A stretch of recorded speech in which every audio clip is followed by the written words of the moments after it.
An incident at a pool party near Dallas is getting a huge amount of attention this evening. It's also causing outrage. Now, the officer who threw down that girl is now on administrative leave. Cops, they were responding to reports of disturbances at a public pool party. Police say the kids were told to disperse, but they did not listen. And the McKinney Police Department released the following statement. First responding officers encountered a large crowd that refused to comply with police commands. 9 additional units responded to the scene. Officers were eventually able to gain control of the situation. Now, this doesn't happen in a vacuum. As many of you may know, closer to home, here in fact at MetLife Stadium in New Jersey, things got out of control at the Hot 97 Summer Jam concert. Police say it all started when people, large number reportedly, tried to climb fences and push past security. A lot of these folks did not have tickets to the event. Now, they shut the gates and people started throwing bottles and clashing with the cops. Now, of course, these two incidents not directly related whatsoever, but they still have some similarities. And as you can imagine, some parents, are pretty vocal about this situation or not. And before I get into that, okay, let's start, Dom, with the situation outside of Dallas. I haven't found a single person who thinks that cop did not overreact. He threw the girl's face down. She was a 14-year-old in a bikini, I think, so obviously they weren't worried about her being armed.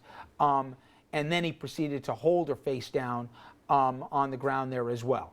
Soon after, when these guys challenge it, you see he unholsters his gun and goes over there.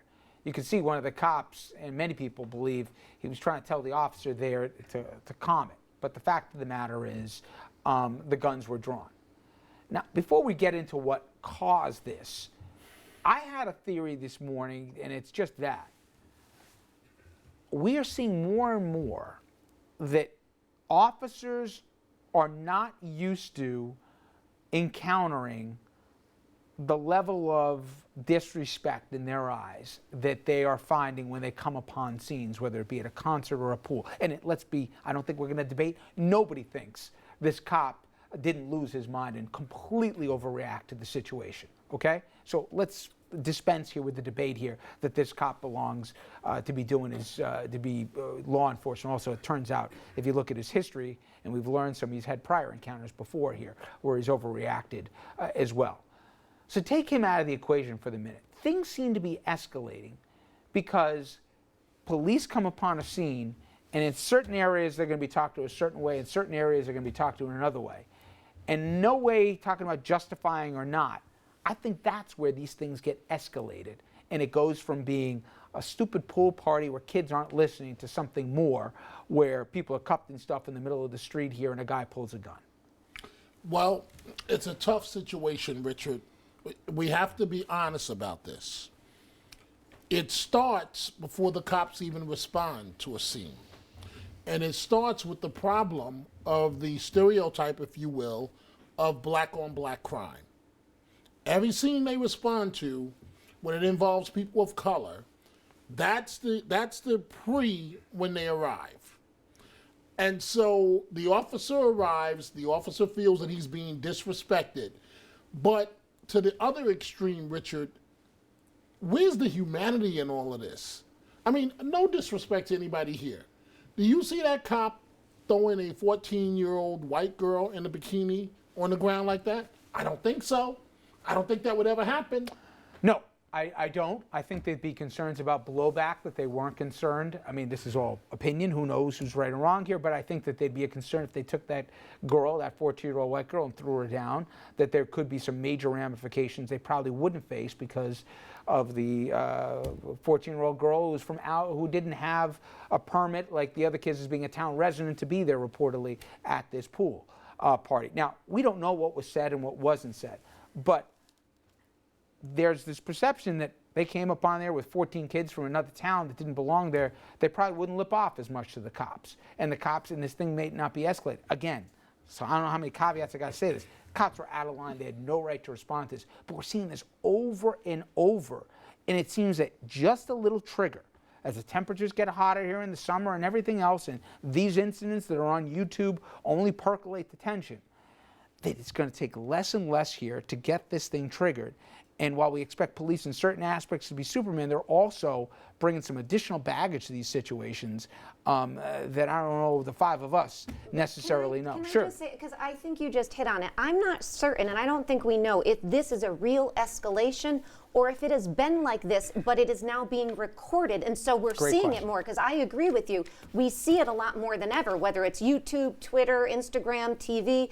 But you know, is this the way it has always been, but now we have the ability to see it so much easier, or is there truly an escalation? I'm not sure, but either way, the perception becomes the reality, and things do, I agree, get much worse because we're confronted with it constantly now. Well, and I think that's led to another problem, which is that police, just wearing the uniform, used to carry a certain amount of respect, and it still does for a lot of people, but there are a growing number of people who I think feel like the police don't respect them, and they now no longer respect the police, which includes the authority that goes with the badge.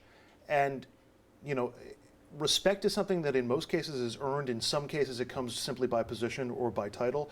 And I think police departments across the country are going to have to make more of an effort to treat more of the people that they're covering with the respect that they're hoping to get back in return, and hope to bridge this relationship. But they also got to figure out, Scott, when they figure out this new policing and this new reality, are police, and you can make an argument both ways to this, are police expected to take you-know-what off of people when they come upon a scene?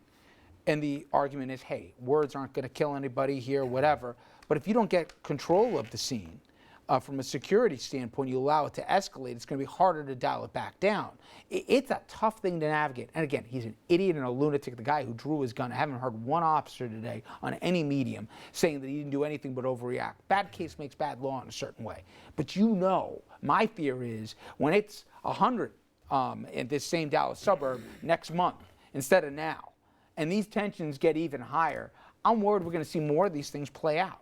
Because Ferguson, and it changed the dynamic in the conversation in this country. Yeah, I think the fear is real, and but I think also Dominic's point's right on.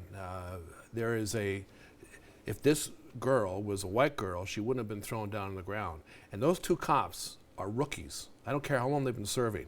You don't get trained that way. You never pull a gun out unless there's a life-threatening emergency. I mean, it's outrageous. And to throw someone down on the ground, I mean, these guys had not been trained on anything. And one of the things I think Jeannie's right about, I mean, this is true of a lot of police forces, Richard, across the country. Training about, you know, different folks, different cultures, and how you handle a situation like that has to take place. One final point. In the last months, this whole sense of the black community versus the cops have set cops to a position where I think they're reacting racially, which is, again, it needs training to combat.